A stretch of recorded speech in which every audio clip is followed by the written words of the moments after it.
He had what's called a no contest order of protection against Geneva. Under the assumption love is there already. Let me be here.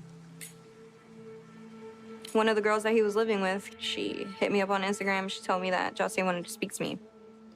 And I was like, what? I ended up speaking to him. I was on FaceTime with him. And he was telling me that he wanted to meet up and apologize to me. And I was really scared because I didn't know if it was a setup. I was like still very afraid of him. So I was scared. But I just had to like overcome it. I felt like I had to face my problems. Reporting live from Florida with the alleged hurricane. We'd like hang out here and there. I spent a whole weekend with him during a hurricane, and like nobody even knew. People online would be like, they hate each other. But in reality, like we were talking. For me, like I found sympathy and empathy in the situation, and I was able to literally just like forgive him because I feel like I basically compared it to my mother. Like my mother has abused me. And you don't see people disowning their mother because of that. Well, you do, but not necessarily in every instance.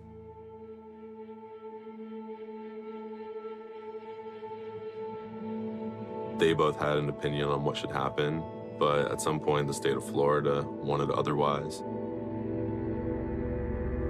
When Geneva sent in her affidavit to say she no longer wanted to pursue criminal charges, I think that prompted them to go through the jail calls. You know, there was so much stuff on there. They easily charged Jahseh with a bunch of new counts of witness tampering. Okay, guys, so I was just given 7 more charges by the state attorney's office, and I have a court date on the 15th. So I would ask that everyone come to support me. I ask that the people that do come bearing positive energy. He had this court date in December. The day before, I was asking him, like, what's the worst thing that could happen tomorrow?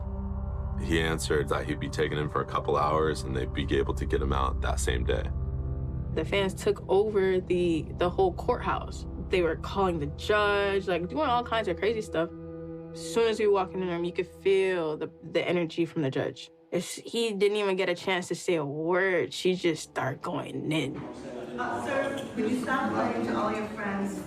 We know your friends are in here to watch you, to make a fuss, to make you take little videos for YouTube. You need to get out of here. It seemed like she just knew in her mind she was going to take him that day to make an example of, you don't have more power than we do. They ended up taking him in for a week. All those charges added up. So I believe he was looking at 20 years. Now, because of his status, it requires him to be segregated in solitary, not being in general population. He doesn't have access to sitting and talking to people or anything that can stimulate him. And he already struggled with hearing voices in his head and being alone. Anytime in, locked up in solitary would be a problem for him, and we knew that.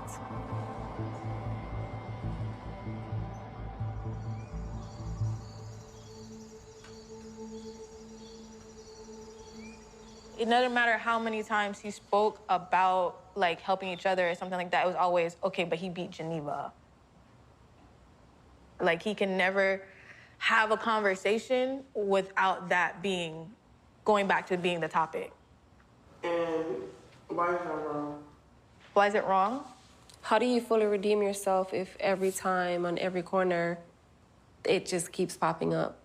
But how do you fully redeem yourself without ever admitting that you did something wrong? He acknowledged that there was a situation, but self-acknowledgement and accountability. Do I have to hold myself accountable and admit it to the world just for you guys to judge me anyways? They were gonna judge him no matter what, without knowing the full story. It didn't matter if he spoke that full story. They were gonna judge him no matter what. And that's all he was going through, was being judged. He could release a #1 album, you could love his song, but then they were still judging him based on that situation. It wasn't something he was able to escape, even though he was holding himself accountable. But he wasn't telling the truth about it publicly. I think it also might have resulted in them taking his whole life away. Yeah. I think it makes sense that that's an apology that needs to be kind of more planned out in a way that like has an actual beneficial result and not one that, you know, results in somebody getting their entire freedom and life taken away. Yeah.